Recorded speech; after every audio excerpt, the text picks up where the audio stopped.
आप देख रहे हैं फतेहपुर हलचल न्यूज चैनल। मैं हूं रमेश मोहन शुक्ला। व्यक्तिगत कारणों से मैं कल एक वीडियो नहीं बना पाया था और मैंने अपना खेद प्रकाश भी कर दिया। मुझे उम्मीद है मेरे जनपद वासी सुखी होंगे, संपन्न होंगे, सानंद होंगे और आपका दिन सकुशल बीतेगा, ऐसी मेरी प्रभु से कामना। साथियों, ये विशेष वीडियो मैं इसलिए बना रहा हूँ कि 29 जनवरी 2025 के बाद से जो महाकुंभ में घटित हुआ प्रयागराज में, उसके बाद से सोशल मीडिया में, टीवी चैनलों में, समाचार पत्रों में तरह तरह की बातें आ रही हैं। कोई कहता है केवल संगम नोच पर भगदड़ हुई जहां 30 लोग मारे गए। कोई चैनल सबूत सहित ये दिखा रहा है कि संगम नोच के अलावा झूसी क्षेत्र में और एक प्लाटून पुल में भी इस तरह की भगदड़ें हुई और वहाँ पर भी मौतें हुई। उत्तर प्रदेश सरकार द्वारा यूपी टूरिज्म के इन्फ्लुएंसर के रूप में नियुक्त की गई एक महिला जिस तरह से रो रो कर ये बता रही है कि किस तरह से उसने 200-250 लोगों की जान बचाई और न जाने कितने सौों को उसने अपने पास से सुरक्षित लगवाया। ये एक भ्रम की स्थिति बनी हुई है और उससे भी ज़्यादा जो हृदय विदारक है, कुछ ब्रांडेड संत का ये कह देना कि जो गंगा किनारे मरते हैं उनको मोक्ष प्राप्त हो जाता है। तो क्या उन संत महोदय को मोक्ष की कामना नहीं है? क्या वो बिना किसी कामना के प्रयागराज गए हुए हैं? यदि उनको भी मोक्ष चाहिए था तो उसी भगदड़ में कूद करके या तो जान दे देते या जान जिनकी जा रही थी उनको बचा लेते। साथियों, गलतियां हर जगह होती हैं, घटनाएं हमेशा हुई हैं और संभवतः जब तक ये प्रकृति रहेगी घटनाएं होती ही रहेंगी, क्योंकि भीड़ की प्रकृति ही है घटनाएं होने की।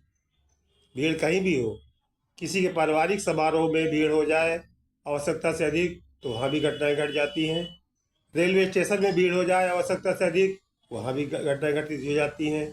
लेकिन घटनाएं घटित होना ये असामान्य नहीं है, लेकिन उन घटनाओं को छिपाना और उन घटनाओं की सही जानकारी जनता तक न पहुंचाना ये अक्षम्य है। ये जिसके भी द्वारा किया जा रहा हो, वहाँ के प्रशासनिक अधिकारियों द्वारा, शासन द्वारा, ये बहुत ही निंदनीय है। जिस तरीके से खबरें आ रही हैं कि 29 जनवरी 2025 को प्रयागराज महाकुंभ में जो लोग बिछड़ गए हैं उनको खोजने के लिए जिस तरह से भीड़ खोया पाया सेंटर में, अस्पतालों में, मोर्चरी में उमड़ रही है, उससे तो ये बिल्कुल निश्चित है कि मरने वालों की संख्या केवल 30 नहीं है।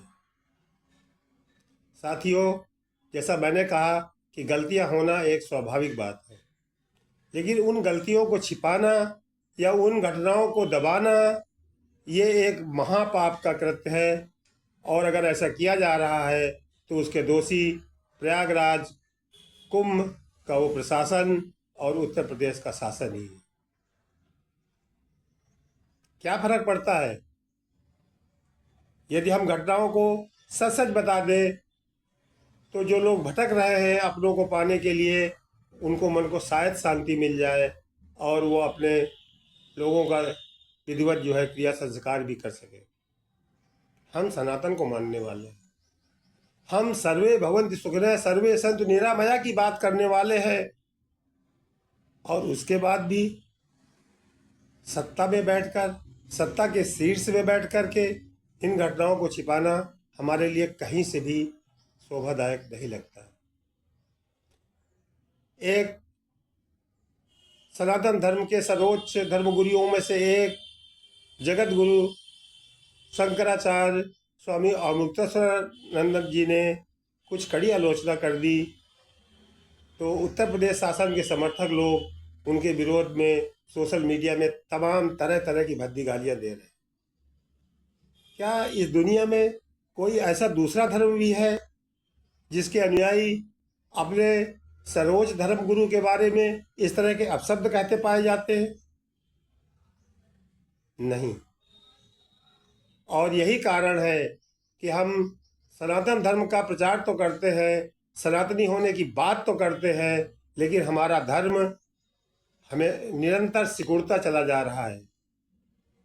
इसी सनातन धर्म की कमियों की वजह से न जाने कितने संप्रदायों, कितने पंथों, कितनी विचारधाराओं का उदय हो चुका है और उनके अनुयायी लगातार बढ़ते जा रहे हैं।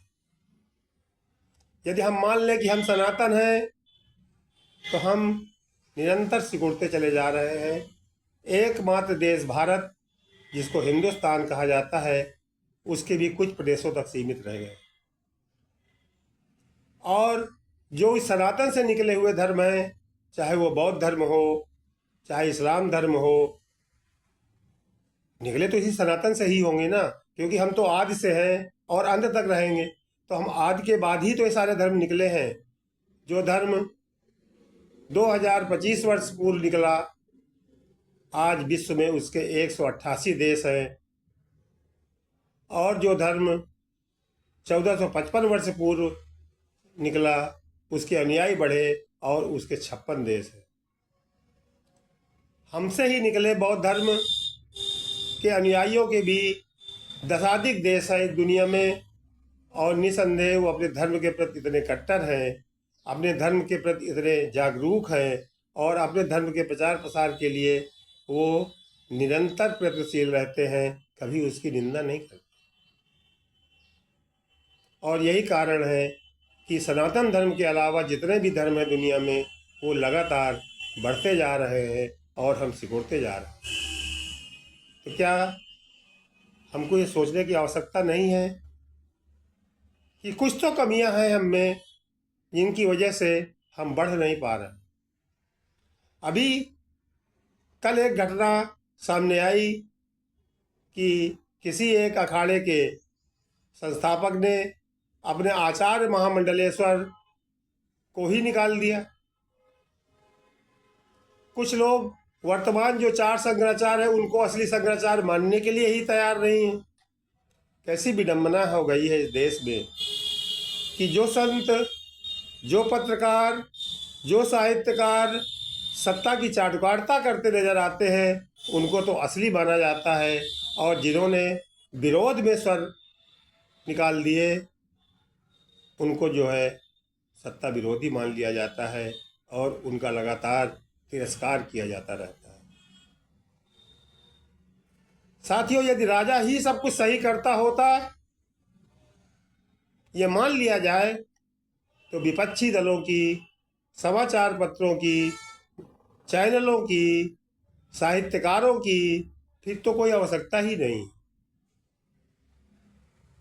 क्योंकि समालोचक तो किसी भी घटना की एक समालोचना करता है, और पत्रकार और न्यूज़ चैनल जो घटना की सत्यता है, ये उनका धर्म है कि वास्तविक घटनाओं को समाज तक लाएं।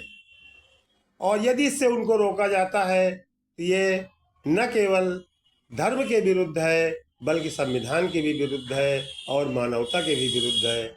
इसलिए साथियों, कुछ लोग कह रहे हैं कि उत्तर प्रदेश के मुख्यमंत्री ने न्यायिक जांच आयोग का गठन कर दिया है।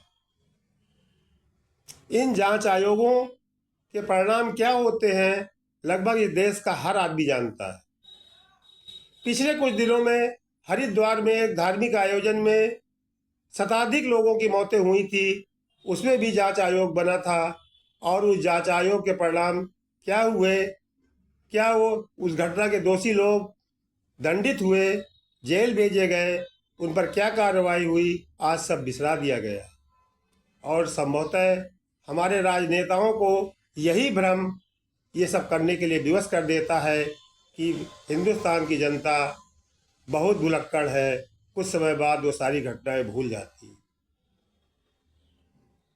तो साथियों, आज ज़रूरत है कि संविधान अपने धर्म, अपने देश, अपनी संस्कृति की रक्षा के लिए, क्योंकि हमारे वेद कहते हैं सत्य, उनके वेदों का पहला सूत्र है सत्यम वद, सत्य बोलो।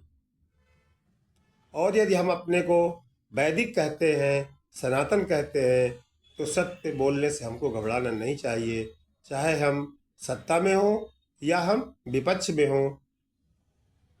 इस प्रदेश की सरकार को, इस देश की सरकार को ये बता देना चाहिए कि 29 जनवरी 2025 को प्रयागराज कुंभ में जो घटना घटी उसमें वास्तविक हताहतों की संख्या ये है, और ये लोग उसमें हताहत हुए हैं, और उनको जो भी मुआवजा दिया जा सकता है वो उनको देना चाहिए। तभी सरकार की धार्मिक आयोजनों की विश्वसनीयता में वृद्धि होगी और लोग अपने धर्म के प्रति सजग रहेंगे, संगठित रहेंगे और कट्टर होंगे। इसके अभाव में कुछ भी संभव नहीं है। भाई, आज जो सत्ता में है हो सकता है वो कल सत्ता में नहीं रहेंगे, आज जो विपक्ष में है हो सकता है वो कल सत्ता में आ जाएंगे।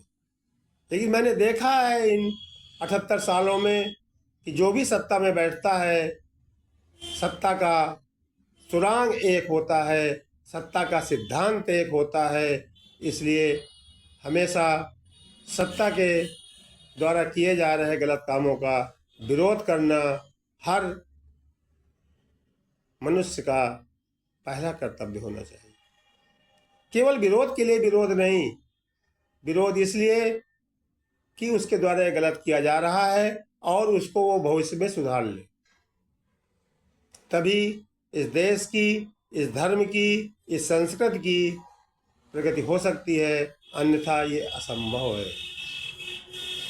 साथियों, मैंने किसी के ऊपर कोई व्यक्तिगत लांछन नहीं लगाए, न ही मैंने किसी के नाम लिए हैं, लेकिन आप सब विज्ञ हैं, आप सब जानते हैं।